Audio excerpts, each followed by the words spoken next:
Chapter 3. Now the Chapter 3 stuff just keeps on going after Chapter 3. This is all our derivative rules. So let's see what we got here. This video is probably going to be fairly short, I think.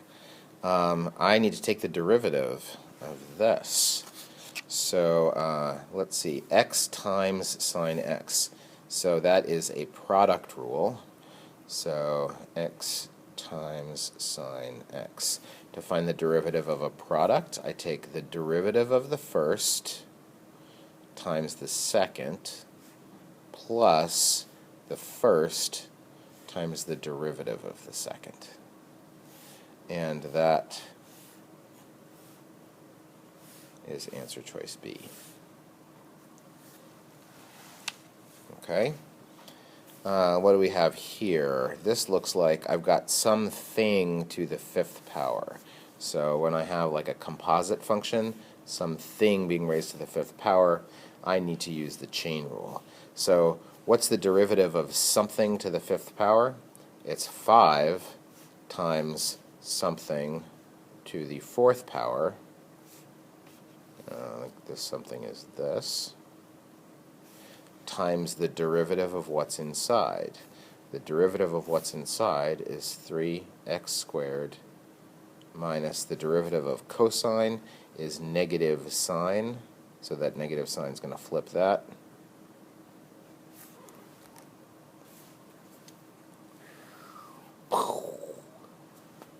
There it is. If you know your rules, it's just really not that hard. Okay, now what you going to do with this? So this is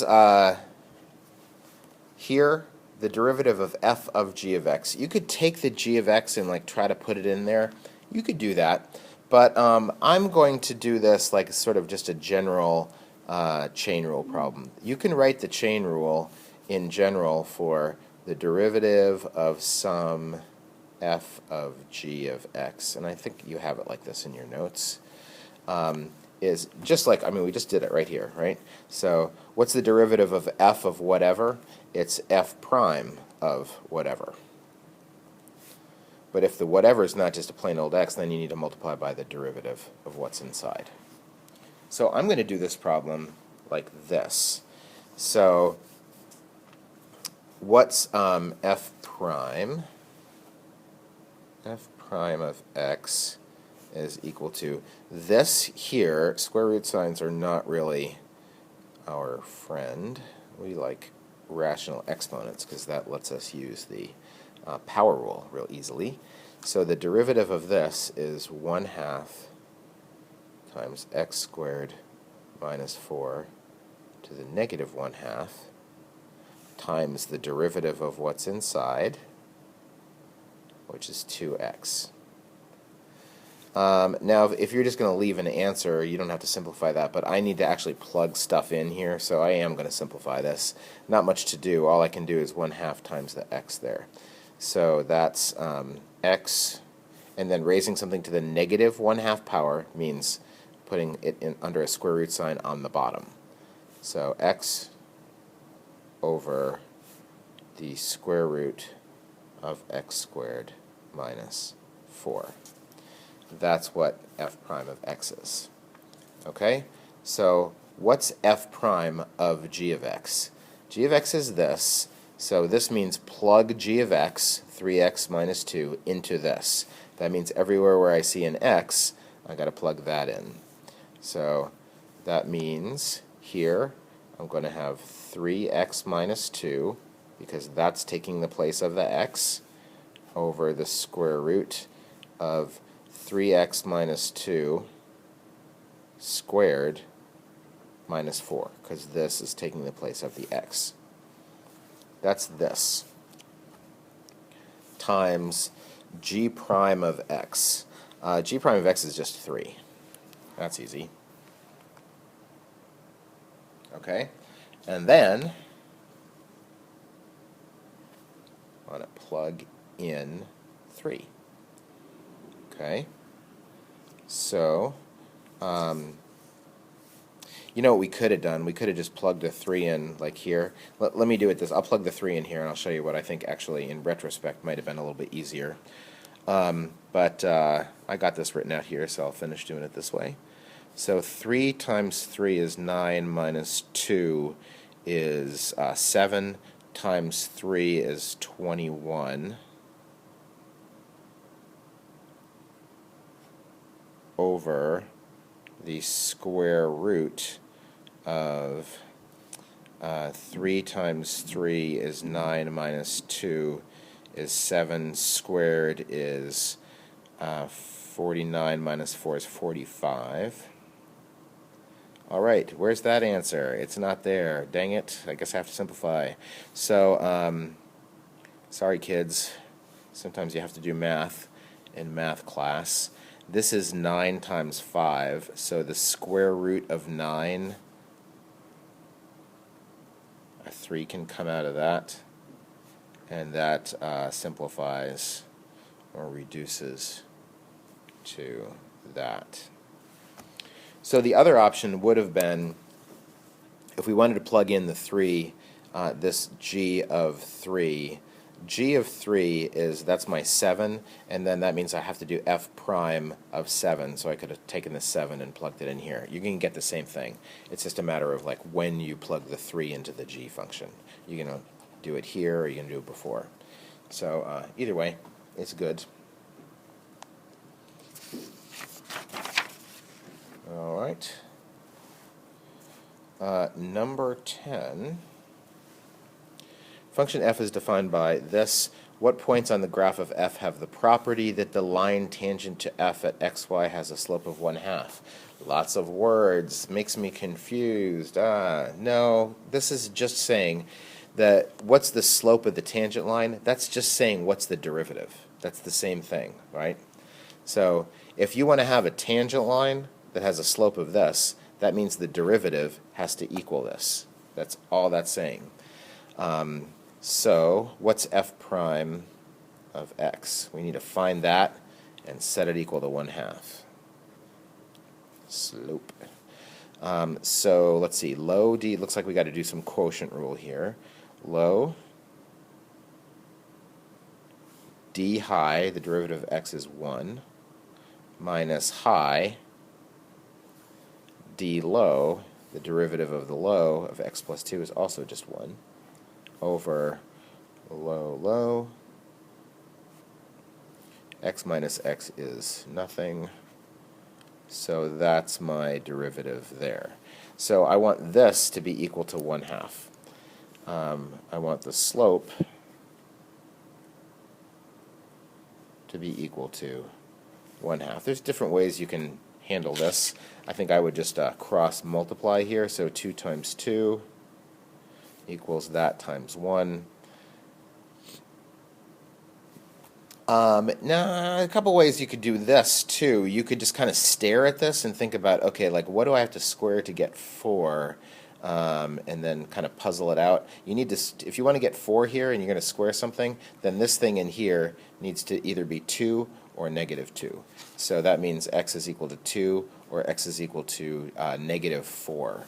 If that all seems like crazy voodoo magic, then your algebra teacher would just say, well, do that, x squared plus 4x plus 4. If you're like, oh, I don't remember how to do that, well, sorry for your luck. This is a math class that algebra is a prerequisite for, so you're in tough shape if you can't do this algebra. And then, so let's see, 0 and -4. That is very basic algebra there. So the x values are 0 and -4, whichever way you look at it. So 0 and -4. And well, I got a pretty good feeling about this answer. I guess I could just check and make sure when I plug in 0 here, 0 over 2, yeah.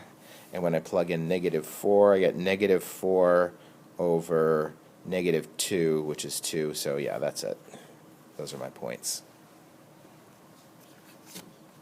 Okay, 11. Whoa, what's going on here? Who's that? Some 6-foot tall person, I guess. So this is a related rates problem. Now, if you remember related rates problems, if you don't, if you haven't gone back and looked at that at least a little bit, you should do that first. The 3 steps in a related rates problem, we want to draw a picture. We've got a pretty good picture here. I'm just going to add to the picture this. And once you've got a good picture, I'm going to label the stuff that you know. The street light is 15 feet. That's not a variable. That's not changing. And the person is 6 feet tall, also not changing. The length of their shadow, I'm going to give that a variable name. I'm going to call that S. And that is changing, which means that there's also a ds dt, the rate that S is changing at with respect to time. And I don't know either one of those right now. What is the rate at which the person's shadow is lengthening? This is the thing that we're looking for, the rate that their shadow is changing at. And then this distance right here, I'm going to call that X. And I don't know what it is, but I do know that that's changing. That as the person walks away from the lamppost, that X is going to change, which means there's a dx dt, a rate associated with that. And I think that I know what that is. The person is walking at a rate of 4 feet per second. Well, that's the rate that this distance is changing at, right? That's the same thing. Okay, so there's step 1. I got a nice diagram and I put in the stuff that I know, and I made some variable names for other stuff. Now I need an equation from geometry. So this is actually a little bit different than any of the related rates problems that we did back in section 3.7. So what are we going to do here? If you didn't get this far with this problem, this would probably be a good time to pause and just think about what you know from geometry and if there's some kind of equation that you could set up here. So I'll give you a second to pause. So pause now. I'm going to continue. Okay, so we don't know anything about angles, and we don't care about angles either, so it's not any kind of trig thing. What I do have is I have 2 triangles, like this big triangle and this little triangle here inside it, and those triangles are similar triangles. They're both right triangles, and they share this angle in common. So they are similar triangles, which means that the ratios of corresponding sides have to be equal. In other words, like this over this has to always be equal to this over this, right? Long leg, short leg has to equal long leg over short leg. That's true for any 2 sides you want to compare, as long as you make sure you're comparing the like ones. So this long leg, x plus s, over this has to equal this over this. And that is the key to this problem, finding that equation, the similar triangles. So I'm going to cross multiply. Well, all sorts of cross multiplying going on this page. So that's 6x plus 6s is equal to 15s. I'm just going to simplify that to 6x is equal to 9s. And this is the key right here to the answer, because now, step 3, once you have an equation from geometry, we got it and we simplified it, now you take the derivative. These 2 things are both changing with respect to time. So if I take the derivative of this equation, I get 6 dx dt is equal to 9 ds dt. And I know what dx dt is. It's 4. And so I've got 6 times 4, and then I'm looking for ds dt, so I'm going to divide that 9 Over here, 6 over 9 is 2 over 3. So 8/3, which is the same as that. Related rates, it happens. It's one of those little things that we tend to forget about, but you're going to see it. All right, a little free response. This is the parts A and B of, they came as one free response question, but I pulled that part. This was part C of it. Put that in with the chapter 2 stuff. So these are the first two parts.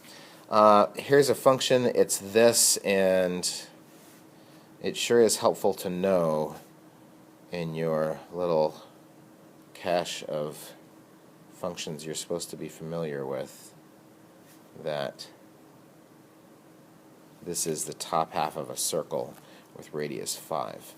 We'll see if that's helpful or not. Actually, it's not really that helpful to do these things. So find f prime of x. Well, for calculus purposes, it's really way better to write this like that, because then f prime of x is equal to 1/2 times 25 minus x squared to the negative 1/2 times the derivative of what's inside, that's chain rule, so that's negative 2 x. Sorry, a little stray mark there. And should I simplify this? You can if you want, but that is 100% correct and acceptable as the correct answer. Write an equation for the tangent line to the graph of f at x equals 3. To write the equation for a tangent line, I need a point and I need slope. So I need to know what f of negative 3 is, and then I need to also know what f prime of negative 3 is, because this will be my point and this will give me the slope. So f of negative 3, let's see, when I square negative 3, I get 9. 25 minus 9 is 16. The square root of 16 is 4. Okay, so there's my point. Negative 3, 4, somewhere along there. How about the slope? So let's see, I need to plug negative 3 in here. So f prime of negative 3 is equal to 1/2 times, this is that same 25 minus 9, that's 4. Sorry, just kidding, that's 16. Getting ahead of myself. To the negative 1/2. We are going to take the square root of it in a minute. And then negative 2 times negative 3 is 6. Okay, now I do have to simplify this. So 16 to the 1/2 power, that means square root. The square root of 16 is 4, and the negative sign means flip it over. So that's 1/4. So 1/2 times 6 is 3, times 1/4 is 3/4. So I've got my point, I've got my slope. Now I can write the equation for my line. Y minus the y-coordinate is equal to the slope times x minus the x-coordinate. And since it's minus minus, I'm going to turn it into a plus. You want to leave it as minus negative, that's fine. Just make sure you use some parentheses.